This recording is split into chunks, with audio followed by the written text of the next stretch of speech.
کام میں اپنے آپ کو آگے بڑھائیں۔ حضرت عمر رضی اللہ تعالیٰ عنہ اللہ کے راستے والوں کے بارے میں یہ فرماتے تھے کہ جو اللہ کے راستے والے ہیں یہ اپنے آپ کو خیر کے کاموں کے عادی بناویں۔ کیا بنیں؟ خیر کے کاموں کے عادی بنیں، یعنی اتنے پابند ہو جائیں کہ ہم اس کے عادی ہو گئے، پہلی سب کے عادی ہو گئے، تکبیر اولا کے عادی ہو گئے۔ جی ہاں، یہ دین کا کام کرتے کرتے کرتے ہم اس کے عادی، جیسے چائے کے عادی ہو گئے، کافی کے عادی ہو گئے، پان کے عادی ہو گئے، لوگ عادی ہو جاتے ہیں، کھانے پینے کی چیزوں میں، استعمال کی چیزوں میں عادی ہو جاتے ہیں، اتنا تعلق ہو جاتا ہے۔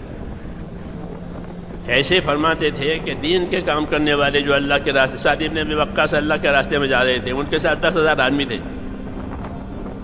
فرمایا یہ مجمع تیرے ساتھ جا رہا ہے، ان کو خیر کے کاموں کا عادی بنانا۔ یہ سبق ہے آئندہ اللہ کے راستے والوں کے لیے کہ وہ اللہ کے راستے کی محنت کرتے کرتے اپنے ان کاموں کے عادی بن جائے، انہیں کوئی بوجھ ہی نہیں ہے۔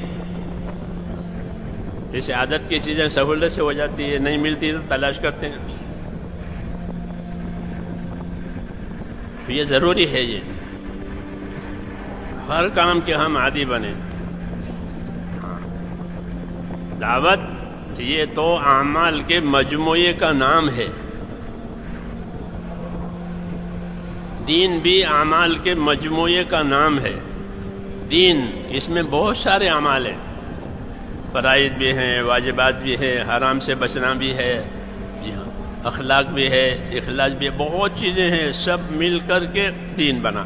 ایسا یہ تبلیغ بھی، کہ یہ بھی اعمال کے مجموعے کا نام ہے، بہت سارے اعمال مل کر کے یہ دعوت بنی، خالی بیان کرنے کا نام یا تشکیل کرنے کا نام نہیں ہے۔